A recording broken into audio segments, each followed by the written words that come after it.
Welcome to the Commander Experience. I'm Brian, and this series is all about the decks I've built, the games I've played, and the choices that came from real experience. Today we are taking a deep dive into Jodah, Archmage Eternal, the second commander I ever built with about 200 games of history behind it. In this episode we're going to talk about what makes this deck win without going infinite, the kind of cards that quietly overperforms, and a few popular includes that I've cut completely, and why.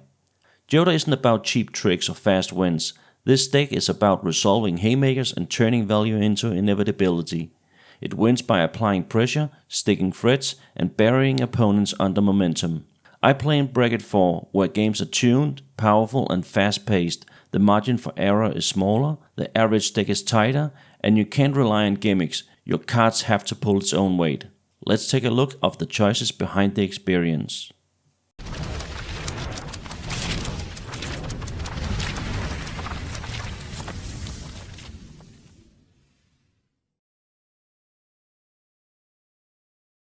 One thing that took me a while to learn in the beginning was, if you want to build around Jodah, casting for WUBRG needs to be reliable, not hopeful. That effect is the engine of the deck, so protecting it means protecting your entire game plan. That's why this list runs redundancy. Cards like Fist of Suns and Leyline of Mutation act as functional backups for Jodah, letting you cast your biggest threats for 5 mana. Leyline of Mutation is especially valuable because it can start on the battlefield, giving you free WUBRG effect even if Jodah never resolves. And if you land Fist of Suns early and it gets removed or countered, that's actually a solid exchange. It comes down ahead of curve, so you haven't lost tempo, but now your opponent has burned a piece of interaction and you're still on track to cast Jodah on time. In that sense, it's not backup, it's bait that preserves your primary engine. This isn't just about patching up bad draws, it's about letting the deck operate under pressure. In a game where Jodah eats early removal, these backups let you stay on plan and keep the pressure on. In a deck built to overwhelm, that kind of consistency isn't just helpful, it's essential. Of course, being able to cast big spells for 5 mana only matters if you have the mana to get there.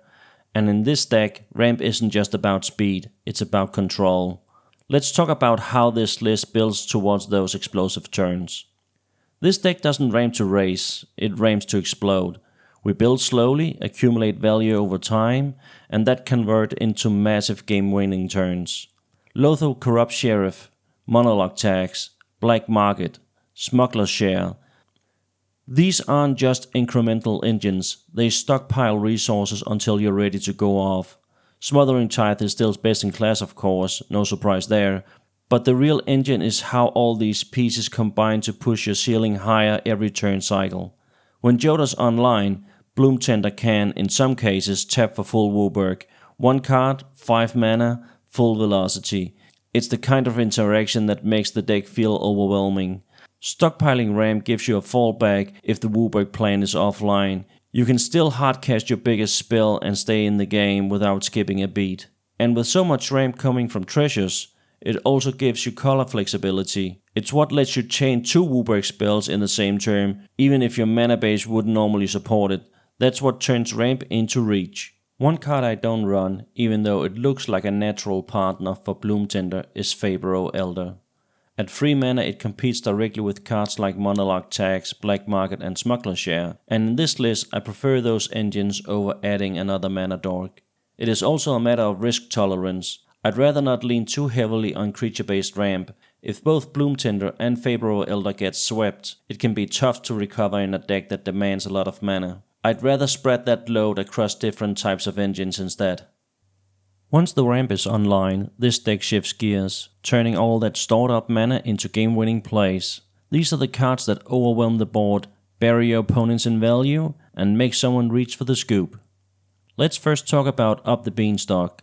This isn't a finisher, of course, but it's worth an early mention as one of the most efficient cards in the deck.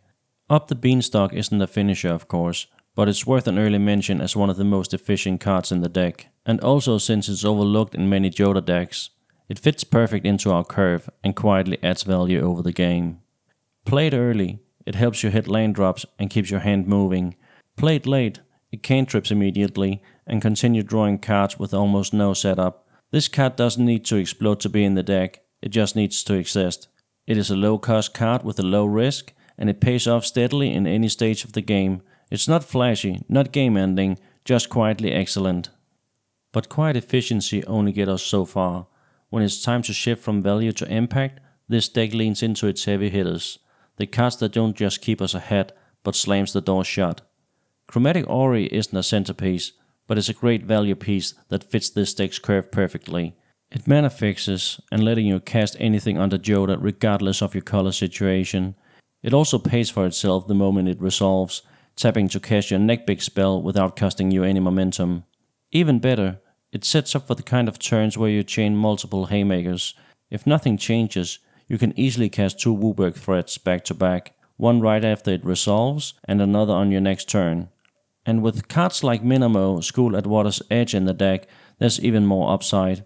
Untapping the Ori for a second burst of mana in the same turn can be game-breaking, especially when you're already ahead on value. The first haymaker I would like to highlight is Eldrazi Primal Conqueror. And it's in the deck because it can chain into other big spells, and not just from our opponent's deck, but also from our own. Most of what we flip in the deck is high impact, and in the best case scenario, we are cheating out multiple massive spells for free. It is also worth to mention that in bracket 4 the upside is even higher. Our opponents are running real cards, and when you exile 3 off the top, there's a good chance you'll hit something game-changing. And even in the worst case scenario where Eldrazi whiffs, it's still a 7/7 body that threatens Infect on the backside, so it's never a dead card, and in this deck, that baseline is just enough. Moving on to Apex Devastator, which, believe it or not, is actually a better version of Eldrazi in this deck. When Apex hits the stack, it's often the beginning of the end. With 4 separate cascade triggers, you're nearly guaranteed to hit at least 2 haymakers, and it's rare to hit fewer. Every cascade is a cast, which means each one adds real pressure and opens up a new opportunity to swing the game in our favor. And while countering Apex Devastator itself won't stop the cascade train, the individual spells it hits can still be countered, so there's some risk, but the ceiling is massive. Whether you're stabilizing, surging ahead, or closing the game, Apex Devastator delivers a wave of value few decks can recover from. Shock Typhoon doesn't come down for value in this deck, it's here to end games.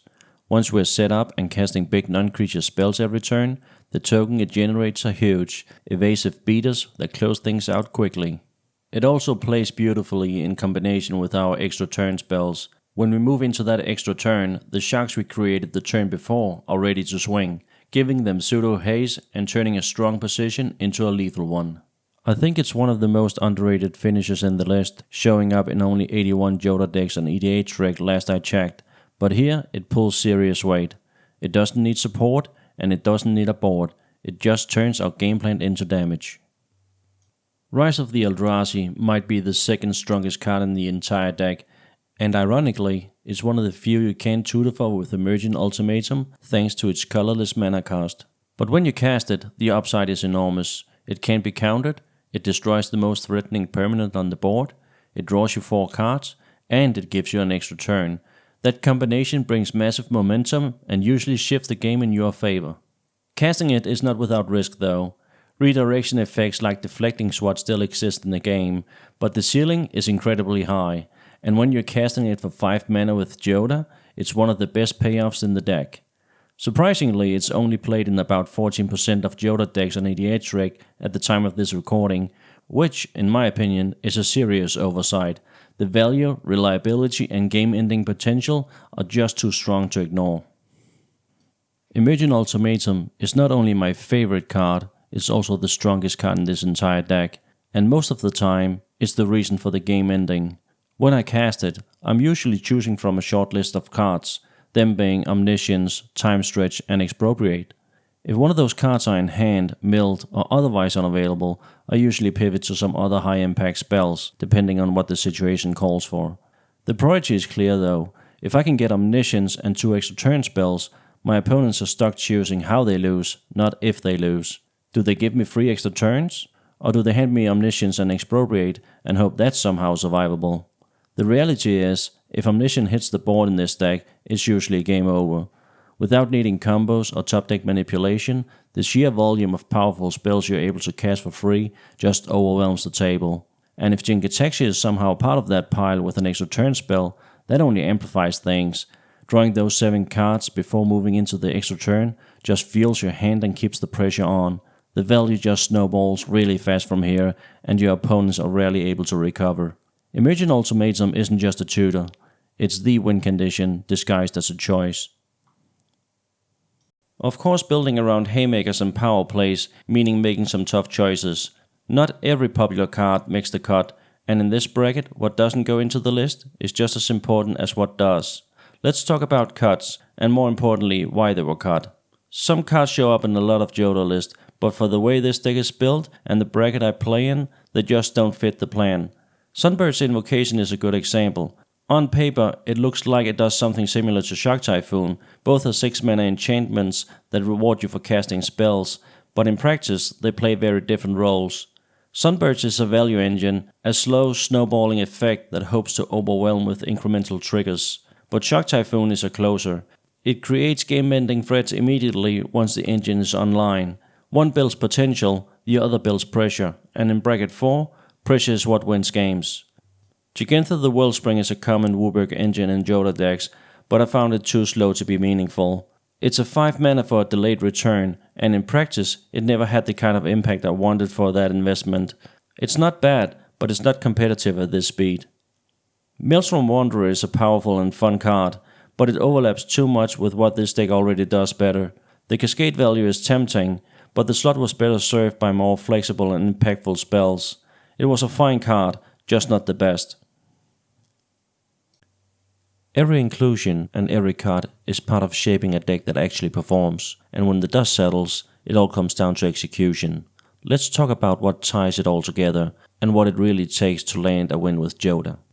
This Jodah deck doesn't combo off, but it doesn't need to. It wins by pressing value until the game collapses, building toward moments your opponents just can't answer. Everything hinges on resolving haymakers, and in bracket 4, that means protecting the turn that matters. I run cards like Grand Abolisher and Silence to lock down opponents before a big push. Silence in particular is an ideal upkeep play, forcing interacting windows close before the turn even begins. And while cards like Kutzel, Malamute Exemplar might offer similar protection, I run Silence instead because of its offensive capabilities. It can be used proactively, but also defensively, stopping an opponent from winning the game with precise timing. Sometimes casting Silence buys you one last turn, and in this deck, one turn is all you really need. When I can be proactive, I rely on 0 mana protection, cards like Deflecting Swat, Fierce Guardianship and Pact of Negation to make sure a key spell actually resolves. It's not about speed, it's about timing, and when this deck hits that window, it hits hard. And that's what this series is really all about. Not just what I run, but why I run it, experience, tuning, and real results at real tables. As always, the deck is never finished, and neither is the experience.